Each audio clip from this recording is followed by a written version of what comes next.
अच्छा बच्चों, आज का जो हमारा टॉपिक है ना, हमने एमएलटी का स्टार्ट किया था। चैप्टर 2 है हेमेटोपोइसिस, ठीक है, जिसका लिटरली मतलब ये है कि आपके ब्लड सेल्स कैसे बनते हैं। ठीक है, आज इस चैप्टर में ना हम इसके बारे में पढ़ेंगे कि ब्लड सेल कैसे बनते हैं, कहाँ से बनते हैं और इनकी नॉर्मल वैल्यूज़ क्या होती हैं। ये सारी चीज़ें हम इस चैप्टर में क्या करेंगे बच्चों, डिस्कस करेंगे। ठीक है, सबसे पहले तो बच्चों इसकी वही डेफिनेशन क्या होती है, हेमेटोपोइसिस। ठीक है,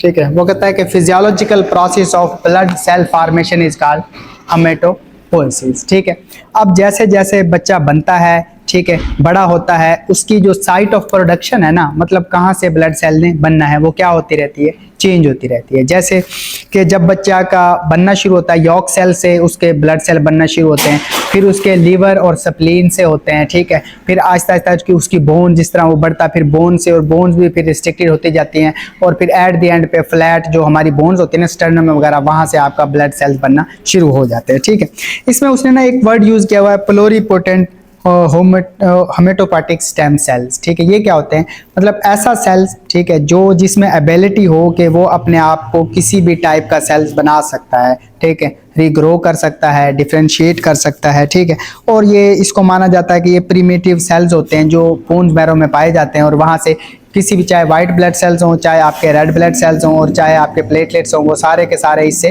बन रहे होते हैं। ठीक है, अब साइट ऑफ होमेटो यानी कि कहाँ से सेल बनना शुरू हो जाते हैं, वो कहना जो पहले कुछ वीक्स है ना गेस्टेशन लाइफ के, ठीक है, उसमें आपके जो है ना ये होमेटोपोटिक सेल्स है, ये कहाँ से बन रहे होते हैं, ये यॉर्क सैक से बन रहे होते हैं। जो यॉर्क सैक होती है ना, वहाँ से बन रहे होते हैं फ्यू वीक ऑफ गेस्टेशन के। ठीक है, उसके बाद 6 वीक यानी से लेके 6 से 7 मंथ तक ये किससे बनते हैं, 6 वीक से लेके 6 से 7 मंथ तक ये बच्चों लीवर प्लस स्प्लीन, ठीक है, और बाकी चीज़ों से भी बन रहे होते हैं। मतलब आपके बोन्स वगैरह अगर बन गए तो वहाँ से भी बन रहे होते हैं। कब तक बनते हैं, बर्थ के 2 वीक तक ये बन रहे होते हैं। ठीक, प्लेसेंटल से भी कुछ बन रहे होते हैं, फीटल हेमेटोपोसिस हो रही होती है। और मेजरली जो बोन मैरो ना, वो भी 7-8 मंथ में, क्योंकि बोन्स बनना शुरू हो जाते हैं तो वहाँ से भी ब्लड बनना क्या हो जाता है, शुरू हो जाता है। ठीक है, लेकिन क्या होता है कि जैसे ही यानी कि बच्चा पैदा होता है तो उसकी बोन से ब्लड बन रहा होता है, जैसे ही वो ग्रो करता रहता है ना, उसकी सारी बोन से ब्लड बनता है। लेकिन जब वो अडल्ट हो जाता है ना, तो फिर उसकी जो लॉन्ग्स बोन्स है ना, वो क्योंकि सारी की सारी मिनरलाइज हो जाती हैं, तो वहाँ बोन मैरो नहीं बचता।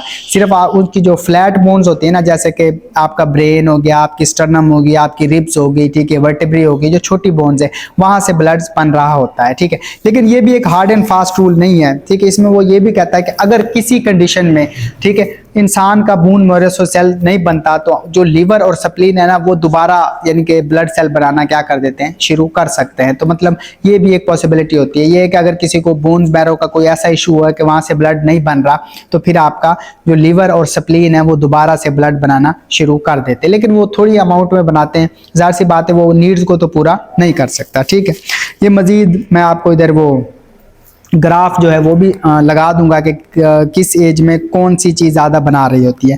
ग्राफ में वो बताता है कि सबसे पहले यॉर्क सेल से बनते हैं, ठीक है, फिर आपका लीवर और स्प्लीन और बोन मैरो तीनों बनाते हैं। लेकिन जैसे ही बर्थ होती है, फिर ज़्यादा बोन मैरोज बनाती हैं, और उनमें भी बोन्स में भी दिया हुआ है कि वर्टिब्रा और पेल्विक ज़्यादा बनाते हैं, स्टर्नम कम बनाती है, रिब्स और इस तरह से फीमर वगैरह, उसका एक पूरा ग्राफ दिया हुआ है। ठीक है, अब आगे एक और टेबल दिया हुआ है जिसमें ये बताया गया कि 0 से 2 मंथ तक यॉर्क सेल से बन रहे होते हैं आपके ब्लड, ये ब्लड सेल सारी। उसके बाद 2 से 7 मंथ तक लीवर और स्प्लीन से बनते हैं, और फिर 5 से 9 मंथ तक बोन मैरो से बन रहे होते हैं, और फिर होल लाइफ वो बोन मैरो से ही बन रहे होते हैं। ठीक है, उसके बाद वो इन्फेंट में वो कहता है कि तकरीबन सारी बोन से ही बनते हैं, और फिर अडल्ट में वर्टिब्री, रिब्स होगी, स्टर्नम, स्कल, सैक्रम, पेल्विक, और जो ये प्रोक्सिमल एंड ऑफ फीमर्स है, वहाँ से ये बन रहे होते हैं। ठीक है, अब बच्चों वो कहता है कि इसकी development of the blood cells की कैसे होती है। वो मैंने अभी बताया कि बोन्स मैरो में आपके प्लोरीपोटेंट हेमेटोपोटिक सेल्स पड़े होते हैं, जिसका ये मतलब है कि वो किसी भी टाइप के सेल्स में कन्वर्ट हो सकते हैं, तो वहाँ से ये बनना शुरू होते हैं। ठीक है, और फिर इनकी डिफरेंट आगे लाइफ आ जाती है। ठीक है, अब बच्चों आ जाता है normal value of the blood cell. ये बहुत ही ज़्यादा इंपॉर्टेंट है, क्योंकि जब भी आपके पास कोई रिपोर्ट आएगी ना, तो आपको पता होना चाहिए कि नॉर्मल वैल्यूज़ क्या होती हैं, क्योंकि अगर आपको नॉर्मल वैल्यूज़ का पता होगा तब ही जाके आप उसकी अबनॉर्मलिटीज़ का पता कर सकते हो। ठीक है, मैं यहाँ पे आपको टेबल भी शो कर दूंगा कि इसमें यह है कि बच्चों हीमोग्लोबिन मेल में होना चाहिए 13 से लेके 17 तक, ठीक है, और फीमेल में 11 से लेके 15 तक होना चाहिए। इस तरह रेड ब्लड सेल्स हैं, मेल में वो कहता है कि 45 लाख से 65 लाख तक होने चाहिए, और फीमेल में वो कहता है 39 लाख से 56 लाख तक होने चाहिए। ठीक है, इसी तरह पीवीसी है, ये 40 से 52 मेल में होनी चाहिए और 36 से 48 फीमेल में होनी चाहिए। ठीक है, इसी तरह MCH है, MCV है सॉरी, पहले ये 80 से 95 होना चाहिए।